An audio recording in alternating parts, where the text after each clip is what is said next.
Good morning, Peddie family. Good morning. My name is Mayowa Otunuga, and I will be giving the first half of the message today. First, I would like to say thank you all for giving me this opportunity to stand before you and preach. I would also like to thank my family for supporting me and instilling values that have helped me to get to this point where I am right now. And lastly, I would like to thank God for calling me to rise to the occasion and surrounding me with a community that has helped me to be highly invested in my growth. It is only by His grace that I stand before you all. Amen. Before we begin, let us pray. Father God, as I stand before the congregation today, please guide me with your Holy Spirit to be able to preach your word, and let it strike the hearts of those who are hearing. And at the end of the day, may your name be glorified. Amen. The title of today's message is Meaningless.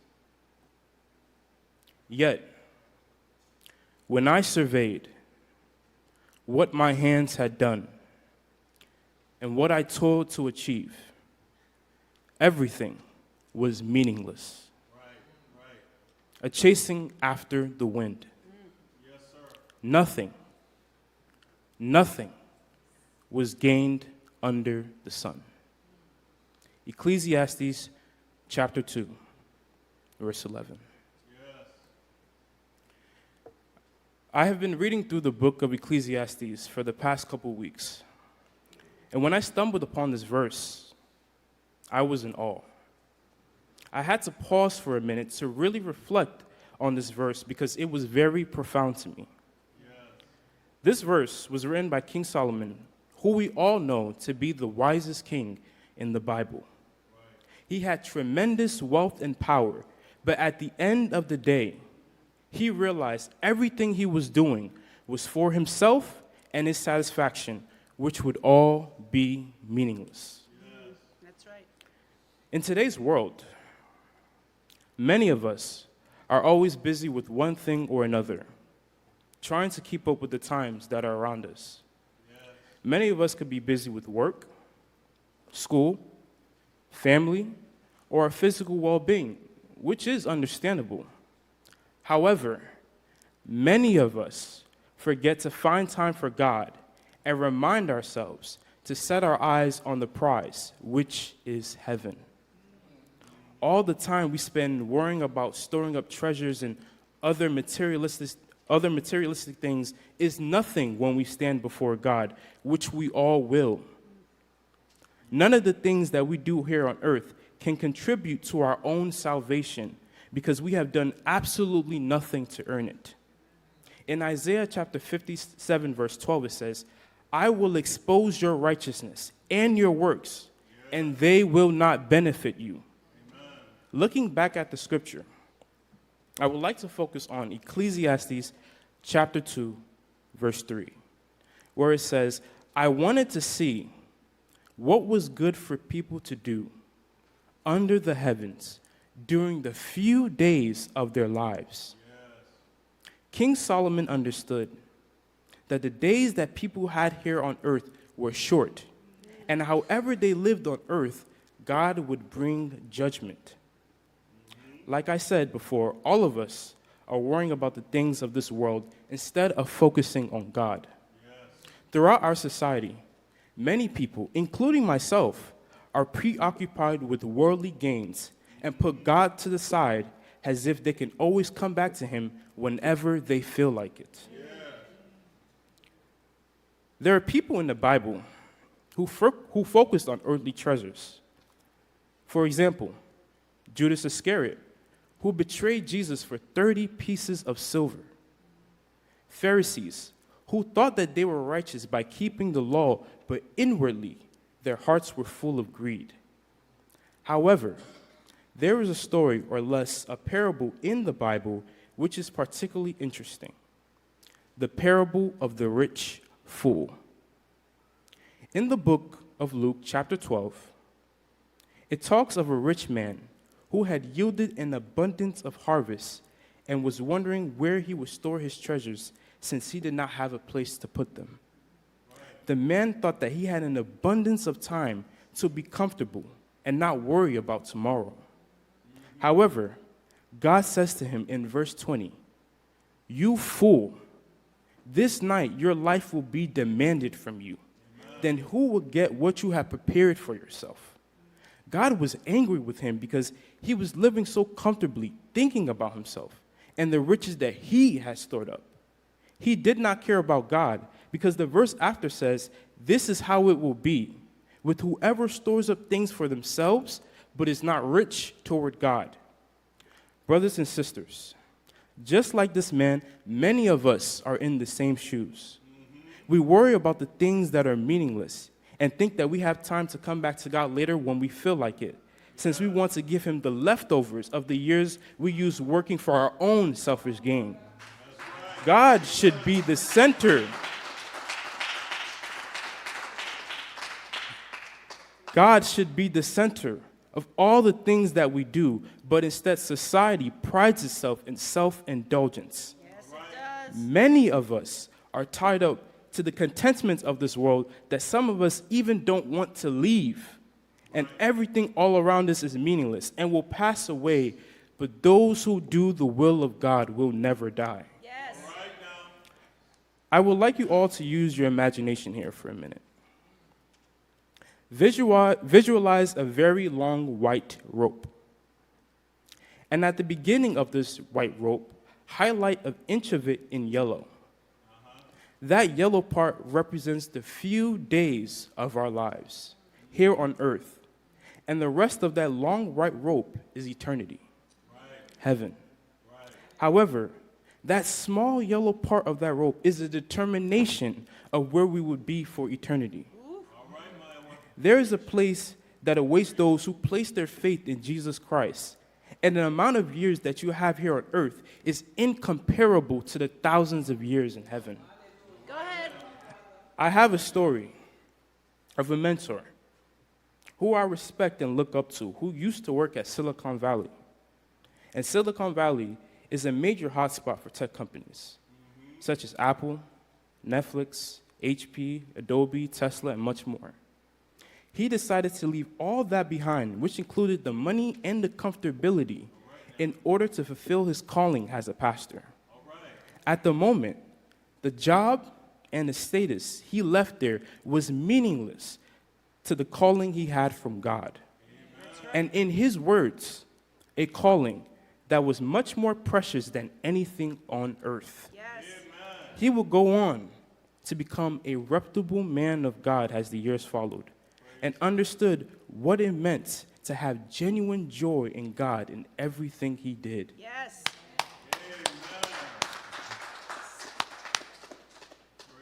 Despite all the challenges that we go through in life, God is the only one who can give us our source of joy. In Ecclesiastes chapter 3, verse 13, it says, "And people should eat and drink and enjoy the fruits of their labor, for these are a gift from God." It is only when we acknowledge God in our everyday activities that we can truly derive happiness from God. God can still bless our heart's desires, and that can entail earthly rewards, but however, we still need to come back to the very origin that gives us the ability to enjoy the fruits of our labor. Yes. Even though our days on earth may be short, God will complete the perfect work that he has started in the beginning of our lives and bring it into perfect conclusion. Yes. A message for everyone, but specifically the youth. I would like you to think about some questions internally. How would you feel if someone came to you and told you everything you ever did was meaningless?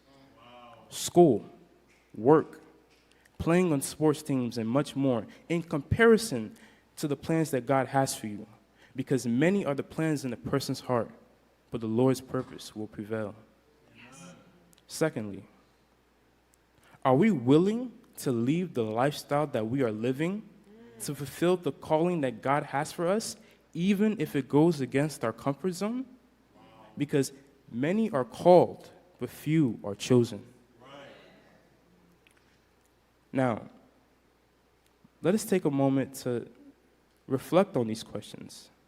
And as we're reflecting, what are some stumbling blocks that are in our way to obey God? Let's take about 30 seconds to a minute to meditate.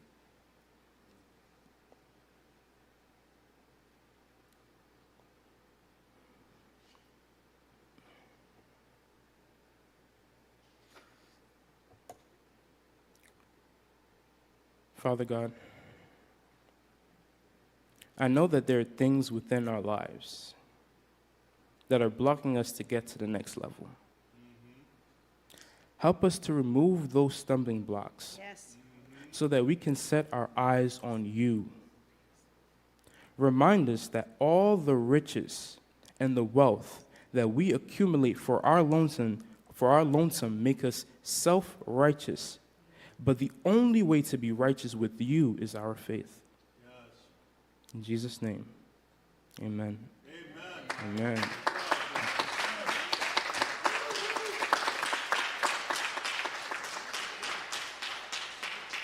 Next, I would like to call on Jesse to give the second half of the sermon. Thank you all.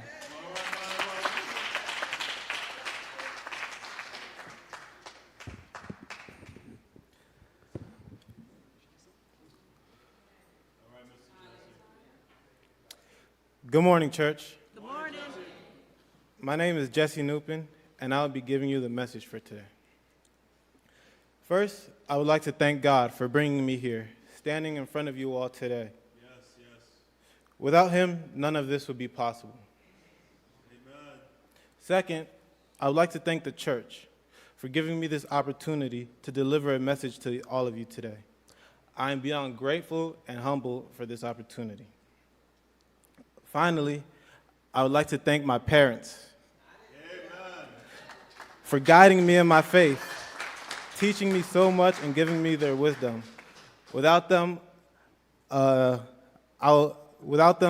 of this would be possible. Amen, Jesse. Amen.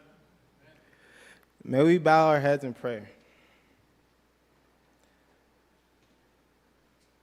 Dear God, thank you for today. Thank you for bringing all of us here to glorify your name. We praise and magnify your mighty name, O Lord. I pray that through this message you speak through me and let my words touch the congregation, that they may leave here with something. I pray that you bless each and every one, whether they are watching online or here in person. In your mighty name we pray. Amen. Amen. Today's message is about perseverance. Can we all open our Bibles to James chapter 1, verse 2? It reads, "Consider it pure joy, my brothers and sisters, whenever you face trials of many kinds, because you know that the testing of your faith produces perseverance. Let perseverance finish its work, so that you may be mature and complete, not lacking anything." I would like to start off by asking you all a question. What does it mean to persevere?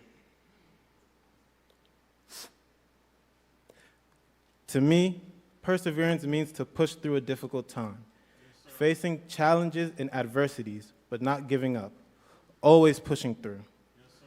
Perseverance is something very important in everyone's life, but especially to us Christians. We often go through many trials and tribulations in our walk of faith, some that would even test our faith, but we must push through, stay confident in what we know and what we believe in, and continue to persevere. Earlier in the month of August, I was watching a podcast from a basketball player by the name of Paul George, and he was answering some questions that some of his fans were asking. And one of the questions was, what does it take to become a high-level basketball player like yourself? And his response was perseverance. You must be dedicated and work hard to get to where you want to go. The road may not be easy, but you have to continue to push through. He even gave an example about himself. He talked about how when he first entered the league, he wasn't good at all compared to everybody else that was around him. When during the games, he would be left wide open on the court, and nobody would really challenge him because they didn't really view him as a threat. He talked about how this bothered him and this didn't sit well with him. He wanted to change. So during the offseason, he got a trainer to help him work on his game, to help him develop in many different ways so it could translate during the games during the season. After each season, his numbers continued to improve more and more, but he still wasn't at where he wanted to be at. In basketball, they have these things called scouting reports, which is a paper. It's a long list of, it's a paper that gives the strengths and the weaknesses of each basketball player, the tendencies that they have and things that they're not good at. The purpose of a scouting report is for the opposing team to look at it and find ways to exploit their weaknesses to their advantages that would slow the player down, and it will make it a tougher night for them. Paul George also continued to talk about how when he first got into the league, he didn't have one because he wasn't really a threat, and the other team didn't really need to find different ways to slow him down because he just wasn't that good. He continued to talk about how throughout the seasons with his trainer, each season his scouting report would get longer and longer and longer. Yes. It was proof that the work that he put in was finally showing, and he was pleased, he was getting happier with where he wanted to be at. Now, I say this all to say that we as Christians, we also have a scouting report of our own, a long list of strengths and weaknesses we have in our walk of faith. Things that we need to work on, things that we need to improve on, but also we have things that we are good at. That's right. The enemy looks at these scouting reports that we have for ourselves, different ways to challenge us, to tempt us, to lead us away from our religion, and to lead us away from our religion and make us fall. But we cannot. We as Christians, we must look to God in these circumstances. We must pray to him. We must read our Bible and stay strong in our faith. The enemy can find different ways to throw us off. It could be, whether it be somebody you see, somebody that you're talking to, maybe a friend that doesn't align himself with you and is trying to bring you down. We have to be able to spot these instances and act on it. There are many different ways that we can be tempted throughout our day-to-day life. Amen. It can even be stuff that you see online. But we cannot resist these temptations by ourselves. We have to turn to God. Amen. He also talked, and it also says that God will not put us through anything that he knows that we can't handle. Right. Any temptation that we go through, we are able to overcome it. It's just a matter of not relying on ourselves, but relying on God to bring us through. The book of James, it's talking about how we should be devoted to Jesus, how we should be very conscious about our actions, and if what we're doing is glorifying God. Yes. In many instances, he talks about what genuine faith is, which is worshiping God, being kind-hearted to others, but not only doing things because it can be beneficial to us. That's right. In the book of Luke, it says, "But love your enemies, do good and lend, expecting nothing in return." Yes. Amen. Our kind acts shouldn't be just for self-gratification or to boost your ego up, to make you feel like, oh, I did this for this person. Right. We should be doing it because we want to help them. We want to see them do better, and we want them to be better in life, not for the self-gain for ourselves. Yes.